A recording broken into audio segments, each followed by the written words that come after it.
Hyperbola notes. You also have a notes handout for the hyperbola if you care to use it. Parts of a hyperbola. So look at your handout. You'll notice that I have listed the parts of the hyperbola next to the graph, and so you can draw an arrow or just to write the parts as we label them. So the first of all, we have the center, obviously in the center. Then we have two vertices. Anytime a curved figure changes direction, the place where it changes direction is called a vertice or a vertex. So we have two of them here. We had four in the ellipse, but only two in the hyperbola. The transverse axis connects the two vertices. The conjugate axis connects something, but it's not here yet, so I'm going to put it on. It's called the rectangle.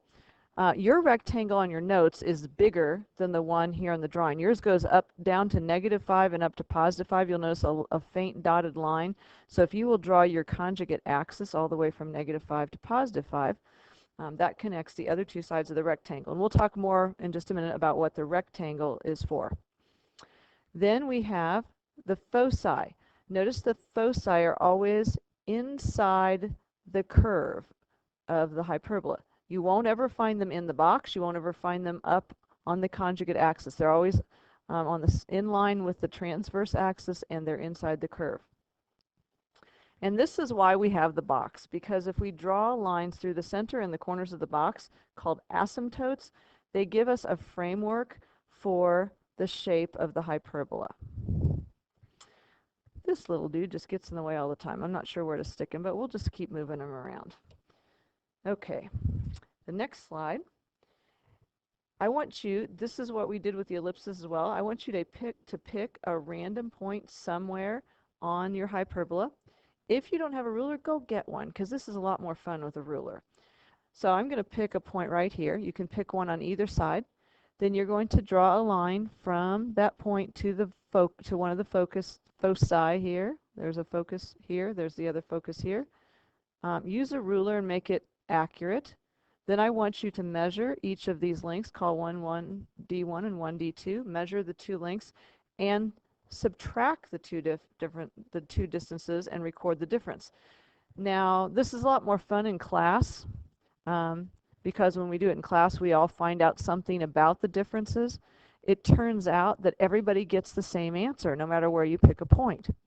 And you should get a difference that actually corresponds to a special part on the hyperbola. So it turns out, if you subtract these two numbers, that you will get this distance between the vertices, the transverse axis. So the difference between D2 and D1 is actually the length of the transverse axis.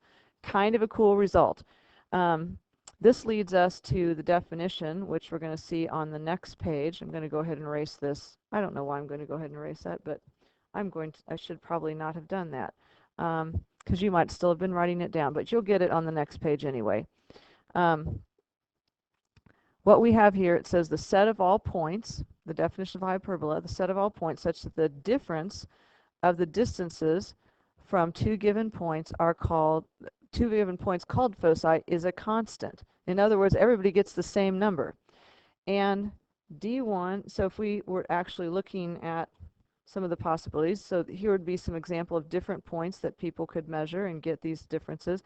But what always ends up is that D1 minus D2 is the length of the transverse axis, which is one of the blanks. I want you to write the length of the transverse axis for D1 minus D2. Anytime you need to pause, go ahead. I'm just going to whip through this so people who don't need to pause won't have to sit and wait. Okay, the next thing is to look at what makes the difference between opening up hyperbola in the horizontal direction and opening in the vertical direction. So notice the equation of the hyperbola opening in the horizontal direction. Notice the equation of the hyperbola opening in the vertical direction. And what is the difference in these two equations?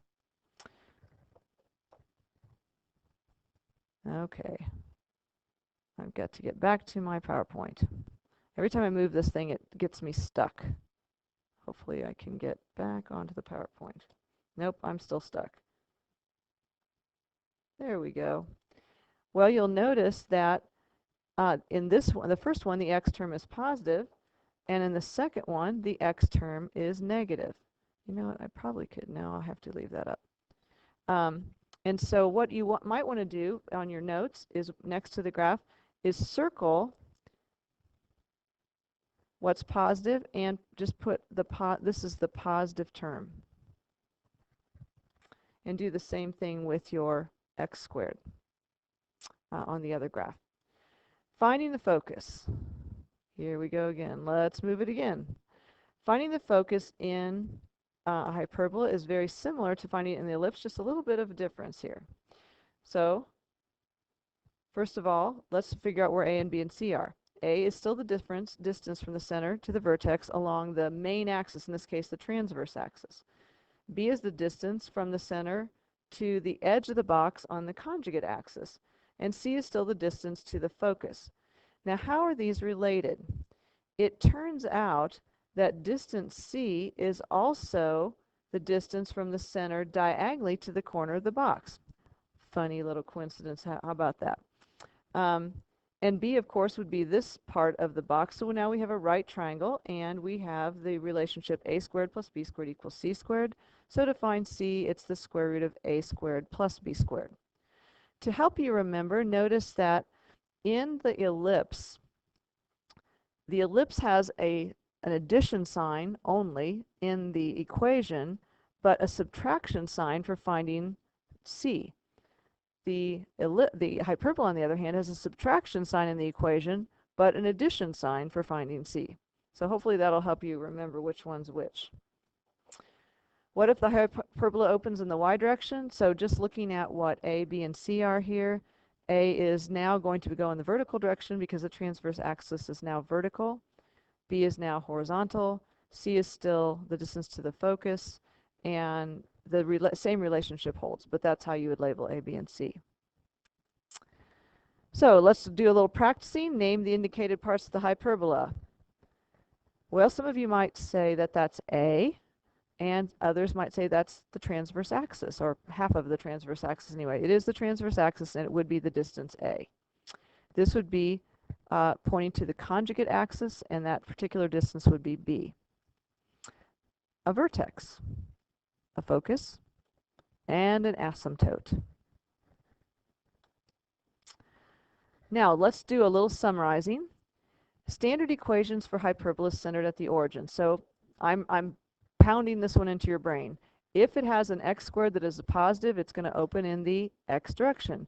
I would suggest maybe drawing a little sketch of this graph next to the equation on your notes. If the y term is the positive term, the graph opens in the y direction. So draw a little sketch of a graph opening in the y direction next to this equation in your notes. Now the next thing that follows is a series of summary statements about hyperbolas. First of all, the first one says that the hyperbola opens, let me go back here, the hyperbola opens in the direction of the positive term. Next, for hyperbolas, a squared is always in the denominator of the squared term. I'm sorry, I don't know what I just said. A squared is always the denominator of the positive squared term in standard form. Secondly, A is not necessarily bigger than B, and we're going to see that in an example in a minute. And 3, the distance to the foci, C is equal to A squared, the square root of A squared plus B squared. A nuclear power plant. I don't know how many of you have ever seen a nuclear power plant with a cooling tower like this.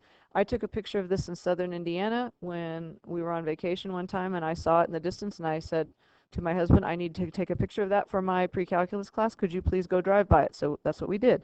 And what's interesting is down at the base here, you could see water running. There's apparently like a double layer of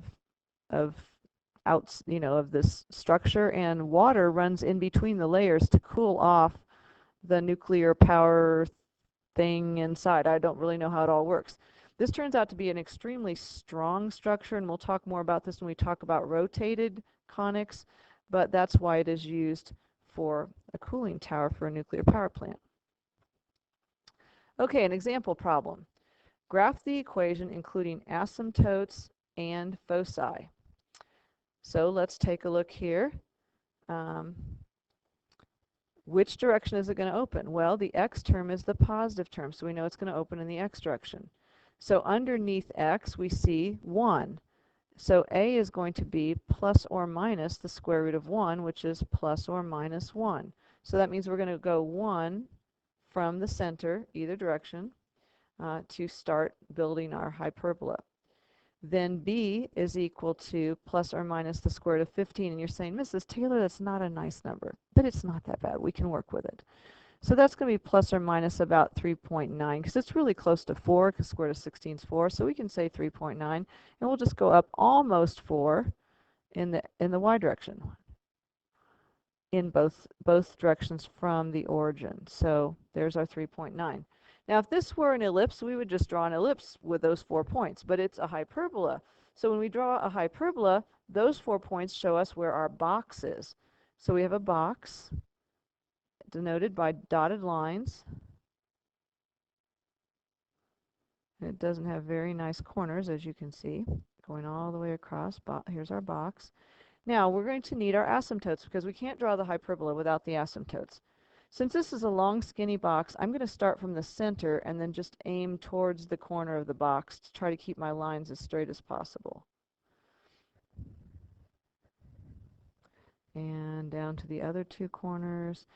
I would suggest that a ruler would be a good thing for assignments in this chapter.